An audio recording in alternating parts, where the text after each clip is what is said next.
Please, সন্তান গেছে ওনার, একটু মানবিক হও। সন্তান হারা মা। যাকে তা পারুল কি বললো তোমার?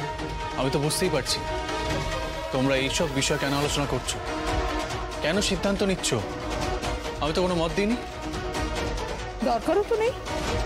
অনেক মত দিয়েছো, তোমার অনেক মতামত আগে দিয়েছো, এখন একটু চুপ করে থাকো। বাড়ির বড়রা যা মত দিচ্ছে সেটা মেনে নাও। আমার মনে হয় ব্যাপারটা এত সহজ নয়। ওই লক্ষ্মীরানী বটবল এত সহজ নয়, খুব ঘুরে। ওই মেয়েটা কিন্তু ডেঞ্জারাস। ওই যে কলকাতায় পুঁতবে আর ক্যালিফোর্নিয়ায় উঠবে, আমি বলে রাখলাম। বাপ রে বাপ। আমার কোনো মত নেই। তুমি ছোট আছো, ছোটই থাকো। তোমার সিদ্ধান্ত এখন আমরাই নেবো। কোনটা তোমার ভালো হবে, কোনটা তোমার খারাপ হবে, সেটা আমরা বুঝবো। তাছাড়া শোলকের মা বলেছেন যে ওনার কোনো আপত্তি নেই। মানেটা কি? What do you mean by আপত্তি নেই, dad? Who the hell is she? যার আপত্তি থাকবে? আমি জাস্ট অবাক হয়ে যাচ্ছি আঁচল, বিশ্বাস করো। ওদের স্পর্ধা দেখে ওরা নাকি বলেছে আপত্তি নেই। এই জামাইবাবুর চিরকাল মিডিল ক্লাস মেন্টালিটিটা না রয়েই গেল।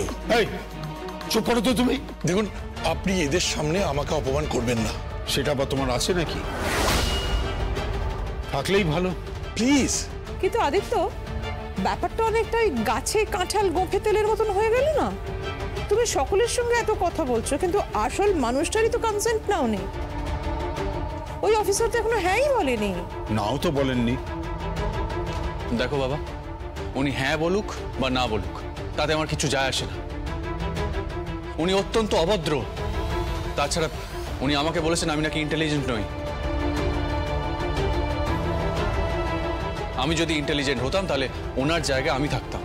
এক মিনিট, তোমার সঙ্গে ওনার এত কথা হলো কখন? না মানে না না, আমি বুঝতে পারছি, কিন্তু হতেই তো পারে। উনি এতবার এসছেন, জিজ্ঞাসাবাদ করেছেন, কত কথা হয়েছে, হতেই তো পারে। কি সার্থক, তাই তো? হ্যাঁ, কিন্তু কিন্তু বাবা, না, কোনো কিন্তু পরন্তু বাট ইফ এ সমস্ত চলবে না। আমরা যখন ঠিক করেছি তখন সেটাই হবে। আর সব থেকে বড় কথা যে তোমার মা হ্যাঁ করে দিয়েছেন, আর কেন যে হ্যাঁ করেছেন সেটাই তো সব থেকে বড় আশ্চর্য।